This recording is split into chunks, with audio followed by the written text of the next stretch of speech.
So, last day showed you some cool videos. Again, key idea, if you're moving in a circle, you're accelerating towards the, which really means your net force is towards the, which, ready?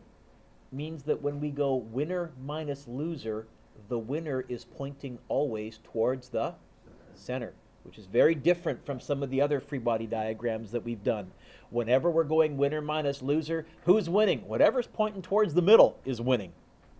Otherwise, if it's pointing outwards, it's losing. Okay?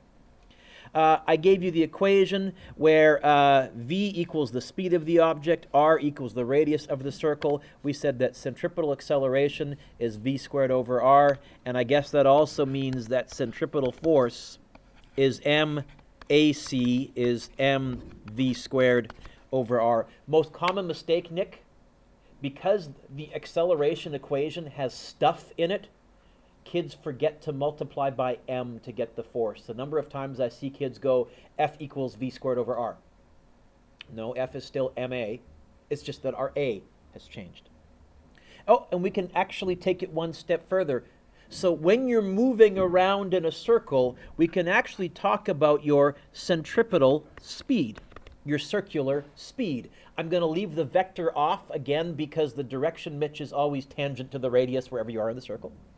What is the speed? Well, here's our derivation. Speed is always distance over time if you're going at a constant speed. You are accelerating, but that's your direction changing. I said the speed itself is constant. The distance around a circle, we call that the circumference. Does anybody know the equation for the circumference of a circle? It has a pi in it. 2 pi r. Okay?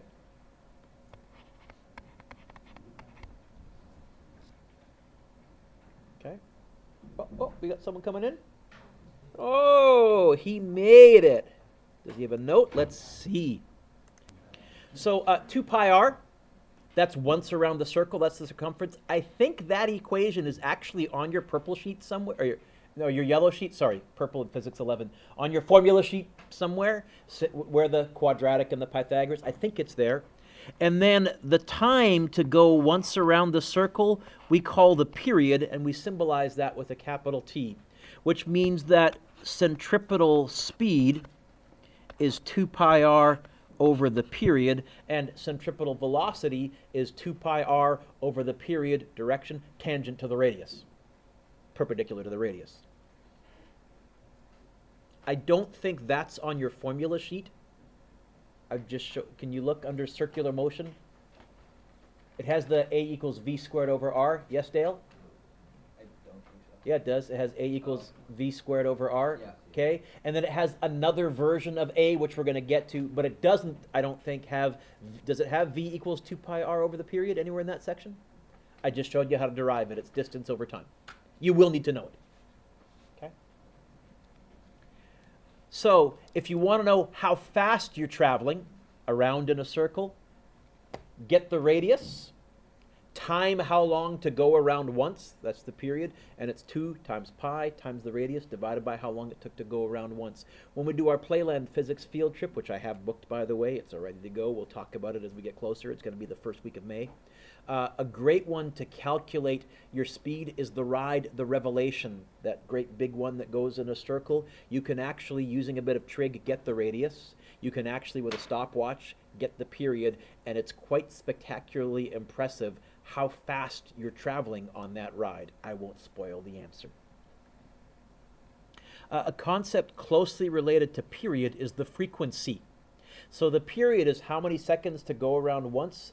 The frequency is how many times around in 1 second. It's the exact opposite of period. In fact, they're reciprocals of each other.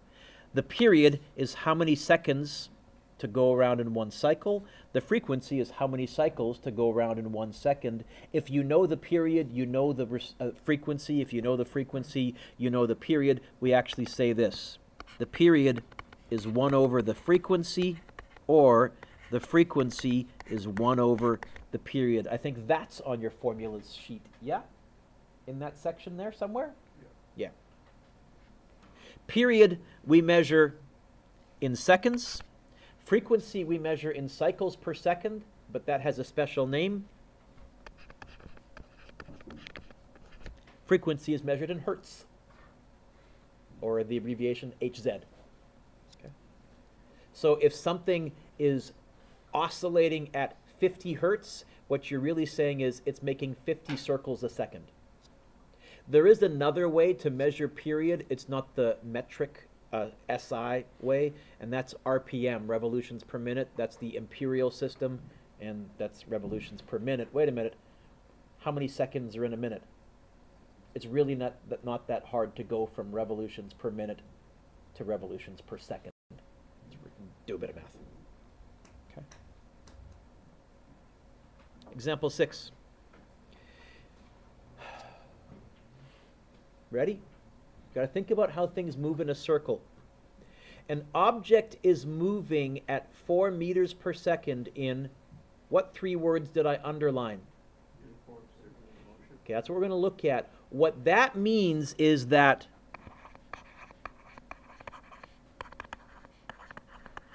the speed is constant.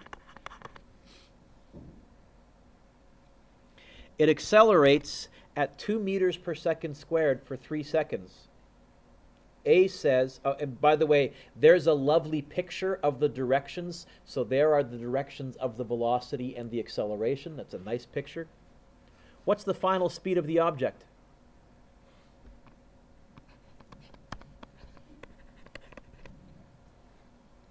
Mr. Dewick, it's accelerating, but that acceleration, Mitchell, is not changing the speed. You know what that 2 meters per second squared is doing? Changing the direction. And this is something that bugs kids, because most people want to go, oh, VF equals VI plus AT, because you've been doing that since Physics 11. And there is a VI, 4, and there is an A, 2, and there is a T, 3. No. When you're moving in a circle in uniform circular motion, and the key word there is uniform, then, Josh, what I'm telling you is we're not changing the speed. We're changing the velocity, the directional component. B, the distance traveled. Well, the distance is going to be the speed times the time.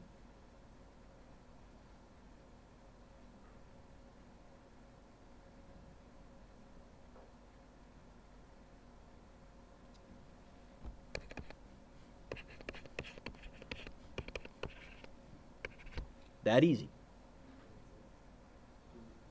Oh, 3 seconds. Apparently not that easy. Only easy if you read it properly. Okay, it traveled 12 meters. Now, how many times is that around? Oh, then give me a radius. If you wanted me to calculate, by the way, that 4, that is the centripetal speed. If they told me how long it took to go around once, I could calculate the radius. I could find all sorts of other information. A second equation for circular acceleration. Mitchell, this second one is also on your formula sheet. You'll probably end up memorizing it, although it's complicated enough, you might want to look it up just to make sure. It says this: I already know that AC equals V squared over R, and I know that VC equals 2 pi R over T. So if I take that and I plug it into there, I get this. It's still over R. I get 2 squared pi squared R squared over T squared. Why is everything squared? Because what was on the original V? Squared, okay? So if you square the V, that's like squaring everything inside the V. Is that okay? That's a yucky way to write it. So let's see. Here is your second version, your second equation for centripetal acceleration. What's 2 squared in your head, please? 4. And then pi squared. Yeah, pi rears its head again. I got an R squared on the top, and I got an R on the bottom. Really, that's the same as just having a single R left on top, yes? And then on the bottom, I have a period squared. I use this one if they tell me how long it took to go around once, because it's got the period in it. I use v squared over r if they tell me how fast we're traveling. No matter what, they got to give me the radius. Okay? What you want to do in the next couple of examples, every one of you, is practice with your calculator, because some of your calculators won't let you type pi squared. You might have to type pi times pi. I don't know. We're going to find out. So, AC equals v squared over r, and it equals 4 pi squared r over t squared,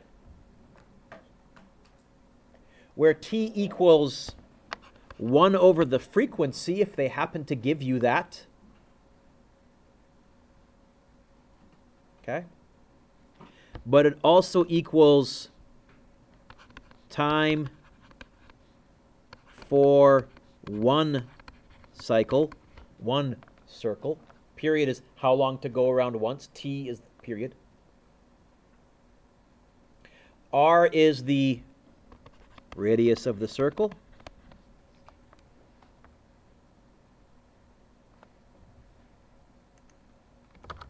Sorry, Jason. You having a little trouble there? Is that better?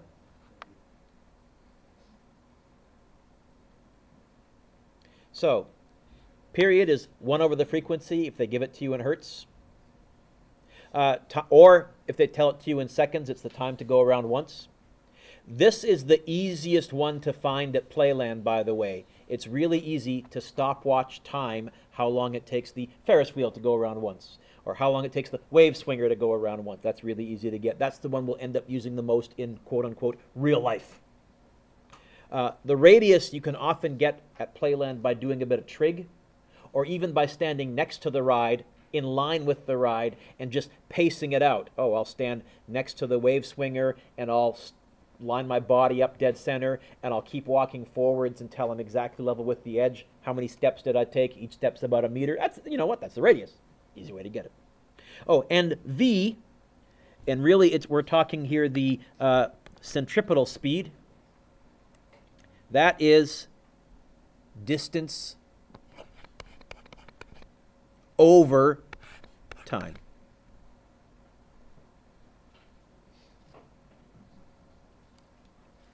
So, in uniform circular motion, we have a strange situation. The object is moving at a constant speed but accelerating, and that's because the acceleration is due to a changing direction, not a changing speed. The acceleration vector is changing in direction because what direction is your acceleration? Towards the, well, the center is going to be pointing in a different direction depending on where you are in the circle. Okay. This means we cannot use our constant accelerations. Vf equals Vi plus 8d, blah, blah, blah, blah, blah, blah, blah, blah, blah. We have to use, and that's why I titled this lesson, The Kinematics of Circular Motion. We have to use these bad boys. There's your centripetal acceleration, and these are the only two that are on your formula sheet. This one I've showed you how to derive. If you want to find a distance, it's going to be Vt, because there is no acceleration in terms of changing speed. Or you could use d equals v average times t. Really, we're good. Let's apply some of this. Here we go.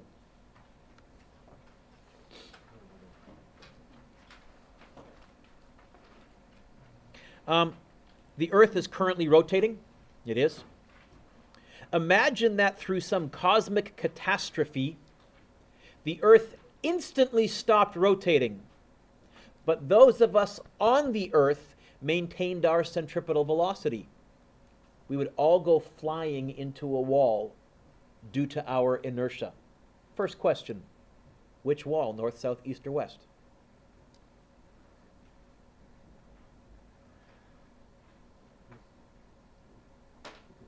You know what?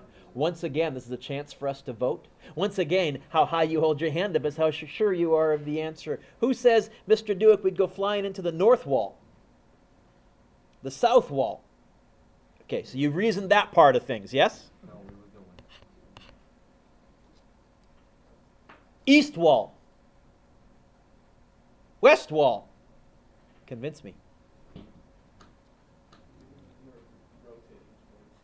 First of all, relative to us, what direction does it look like the sun moves? The sun moves through the sky from what to what?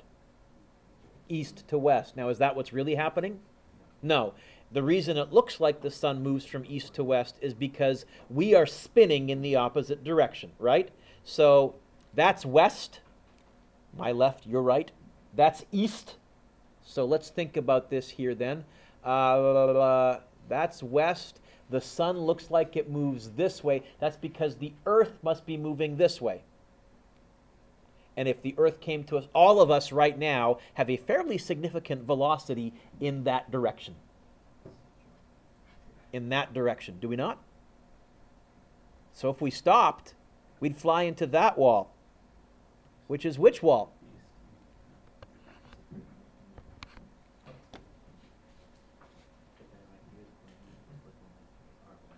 Oh, I flip everything automatic. It's when I give directions to other people, I have to be careful because I've taught for so long, always facing my students, that instinctively I flip everything in my head, and as soon as I revert to teacher mode, I'll do that, and suddenly I'll catch myself. Oh, wait a minute, I got it. Okay, now I can give you directions facing your way. Anyways, is that okay? Is that have I convinced you? Is that right on the argument? Yes. The reason the sun seems to move this way is because the earth is moving this.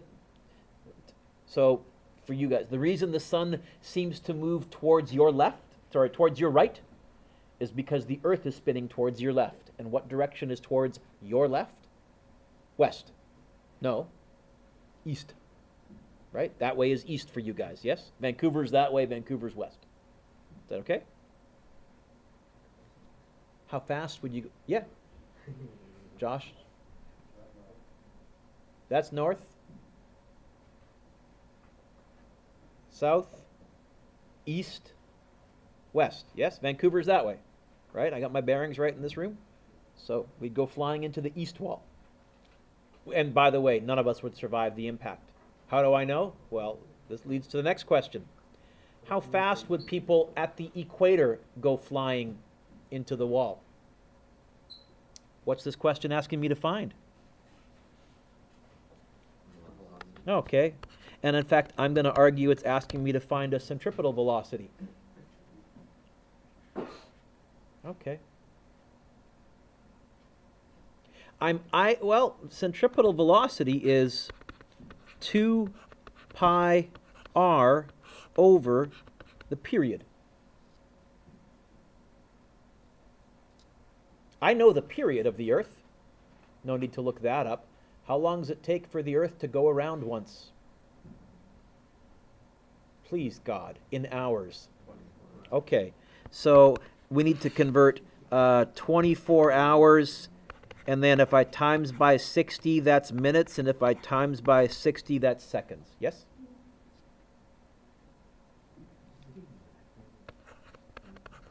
No.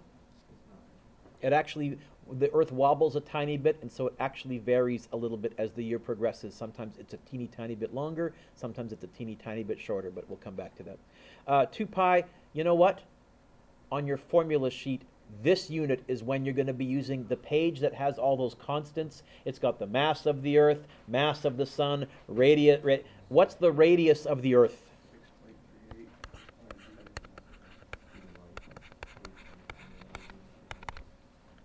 So, get your calculators out. And by the way, why did I say at the equator? Well, we'll think about that. I don't know. Why are they traveling faster than us if that's the case? Why would that be the case?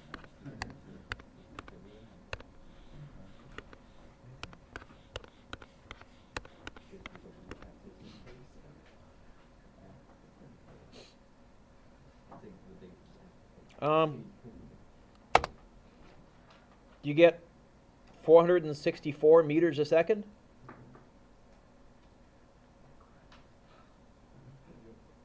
So that's how hard we hit the wall. How fast is it? That's a great question. How would I go from meters per second to kilometers per hour? I remember it has something to do with the 3.6. Is it times or is it divide? Divide. Do you? Convince me. Honestly, I've never memorized it. Ready, Clay? Here's how you can figure it out every time. I always start on the freeway because the freeway has a nice round number speed. How fast do you go? Not on the highway, on the freeway because it's such a lovely round number. 100. 100 what units on the freeway? Okay, if I wanted to go from kilometers per hour to meters per second, I would either divide by 3.6 or times by 3.6. I can go 100 times 3.6 in my head. What's 100 times 3.6? I've been on the freeway. If you are supposed to go times, that would mean that I'm going 360 meters every second. 4 football fields every second. I don't think you cover 4 football fields. So I think to go from 100 kilometers per hour to meters per second, it's divide. Conclusion, to go from meters per second to kilometers per hour, it's not divide, it's... Yep. 1,670 kilometers per hour. As I said, none of us would survive the impact. Would we go through the wall, or would we just splatter? You know what? There's there's enough of us with mass. See, the other issue though is the desks would also go flying with us, right? Would go too, right? Anything that was unattached would go flying. The building might move, but it'd have to snap off the foundation first. So some of the energy would go into snapping it off. I don't know. This, you know what? This might be one of, if you've ever, any of you see the internet webcomic called XKCD? You have? None of you have? Have you seen his other page, which is What If?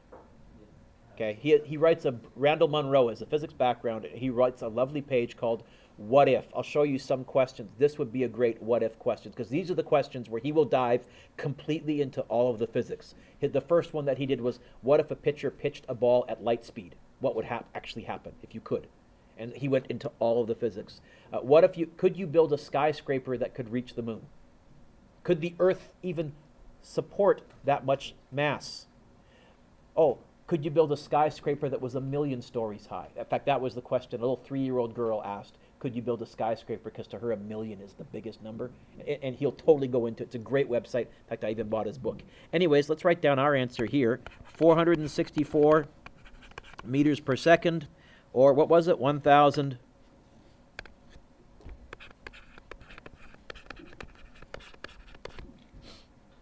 So here's part C.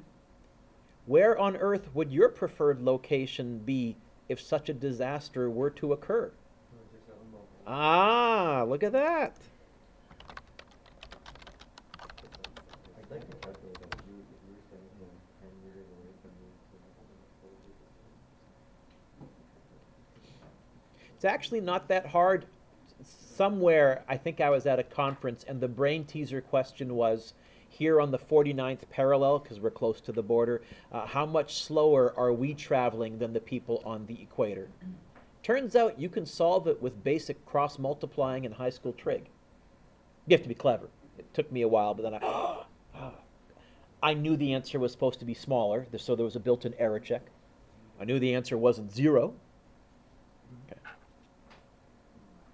Mr. Dewick will now mention a little bit about angular circular momentum and show you some cool demonstrations. So the homework from lesson 1, centripetal force, you can do number 1. You can do number 3, number 4,